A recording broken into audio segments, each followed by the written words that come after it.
America और Iran के बीच तनातनी को लेकर 1 महीना पूरा होने को है और इस 1 महीने में पहली बार जब सीधे हमले की कोशिश हुई।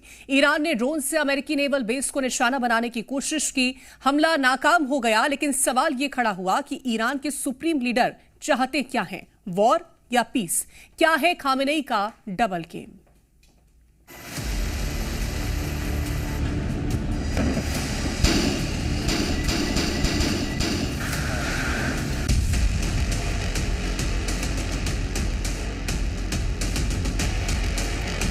तो क्या अमेरिका के साथ जंगी तनातनी में पहली चूक खलीफा की तरफ से हो चुकी है?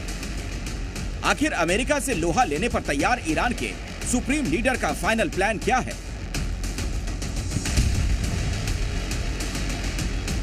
खामनेई खुद सीक्रेट बंपर में छिपे हैं, लेकिन उनके मिलिट्री कमांडर और पूरा सूचना तंत्र खामनेई के वो भाषण पूरे ईरान में दिख रहा है, जिसमें वो ईरान में एकजुट होने की बात कर रहे हैं, शांति की अपील कर रहे हैं। लेकिन वर्ल्ड मीडिया की रिपोर्ट्स के मुताबिक ईरान के मंसूबों का ये आधा सच है।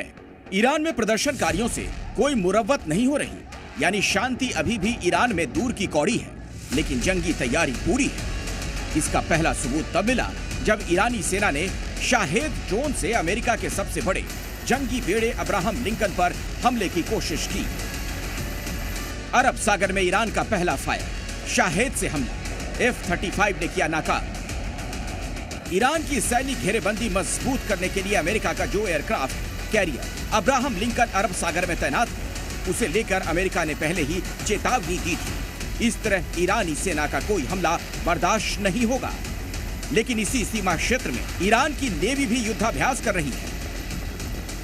माना जा रहा है कि अब्राहम लिंकन युद्धपोत की तरह ईरान का जो शाहेद ड्रोन आया, वो इसी वॉर एक्सरसाइज का हिस्सा है। हालांकि अमेरिका के सबसे ताकतवर फाइटर जेट F-35 ने शाहेद ड्रोन को टारगेट पर हिट करने से पहले ही मार गिराया।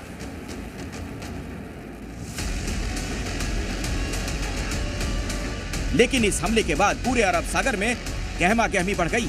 इस हमले को लेकर वर्ल्ड मीडिया में जो दावा किया जा रहा है, उसके मुताबिक ईरान चीन के उन्नत सैटेलाइट नेटवर्क का इस्तेमाल कर रहा है, जो अमेरिकी नौसेना के जहाजों पर 24 घंटे नजर रखता है। चीन का satellite network high resolution image, video के साथ सिग्नल और इलेक्ट्रॉनिक इंटेलिजेंस रियल टाइम मुहैया कराने में सक्षम है। चीन का यह सैटेलाइट सिस्टम दुनिया का सबसे बड़ा और एडवांस माना जाता है। तो क्या ईरान की मदद से अमेरिकी मिलिट्री बेस की पूरी निशानदेही कर चुका है? वॉर एक्सपर्ट्स के मुताबिक ईरान की यह तैयारी अमेरिकी नौसेना के लिए खतरा है, क्योंकि ईरान के ड्रोन्स और मिसाइलों को चीन के सैटेलाइट से रियल टाइम मदद मिल रही है। इसीलिए अमेरिका को अपनी डिफेंस मैकेनिज्म मजबूत करनी है, ताकि इस तरह के हमलों से बच सके। लेकिन अमेरिका ने जिस दिन ऐसे हमलों को उकसावा समझ लिया, उसने पलटवार शुरू कर दिया। ईरान में तबाही कोई नहीं रोक सकता। इसके बाद ईरान समेत पूरे मिडिल ईस्ट में ऐसी जंग छिड़ेगी जिसे ना चीन रोक सकता है, ना ही रूस, जिसने पहले ही युद्ध में अपनी सेना उतारने से इनकार कर दिया है। अगर ऐसा हुआ, तब खलीफा की शांति वाला प्रोपेगेंडा धरा का धरा रह जाएगा।